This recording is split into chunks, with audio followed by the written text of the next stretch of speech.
వినాయక చవితి సందర్భంగా గణేష్ ఉత్సవ నవరాత్రి కమిటీ నిర్వాహకులతో Wyra police subdivision ACP Rahman CI Sagar సమీక్ష సమావేశం నిర్వహించారు. వినాయక చవితి సందర్భంగా గణేష్ మండపాలు ఏర్పాటు చేస్తున్న నిర్వాహకులు పోలీసులు అనుమతి తీసుకోవాలని కోరారు. నిర్వాహకులు విగ్రహాలను ఏర్పాటు చేసేటప్పుడు భక్తులకు అనువుగా విశాలమైన మండపాలు ఏర్పాటు చేయాలని కోరారు.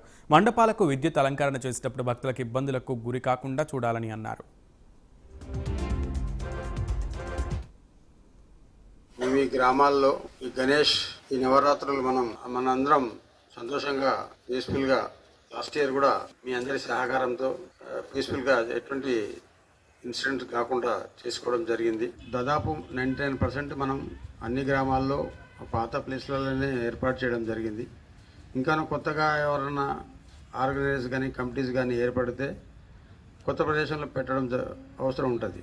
సో అది పెట్టే ముందు ఎక్కడైనా కానీ ఇక్కడ కూడా ఈ ప్రైవేట్ స్థలంలో వివాదాస్పదమైన స్థలంలో పెట్టాలనుకున్నప్పుడు ముఖ్యంగా ఆ ప్రైవేట్ స్థలం పెట్టుకోవాలన్నప్పుడు ఆ ప్రైవేట్ స్థల యజమాని యొక్క ఎన్ఓసి నో అబ్జెక్షన్ సర్టిఫికేట్ మీరు దానికి అప్లికేషన్ పెట్టవలసి వస్తుంది. పెట్టిన తర్వాత మా అనుమతి లేకుండా పెట్టారని చెప్పి వాళ్ళు మళ్ళీ రేపు అబ్జెక్షన్ చేస్తే లేనిపోయిన ల్యాండ్ ఆర్డర్ ఇష్యూస్ అవుతాయి. అదొకటి. కొన్ని వివాదాస్పదమైన స్థలంలో ఉంటాయి, డిస్ప్యూట్స్ ప్లేసెస్ ఉంటాయి, వాటిల్లో కూడా అది పెట్టకుండా చూడండి. మనం ఊళ్ళో మనం సంతోషంగా జరుపుకోవాలని పెట్టుకుంటున్నాం. సో మన పబ్లిక్ మన ఊరు అన్నప్పుడు మన కుటుంబ సభ్యులు అందరం వచ్చిపోతుంటాం. ఎవరికి ఇబ్బంది కాకుండా వన్ సైడ్ వెహికల్స్ వచ్చిపోయే విధంగా 4 వీలర్స్ వచ్చిపోయే విధంగా మీరు దాన్ని ప్రదర్శిస్తే చాలా బాగుంటుంది.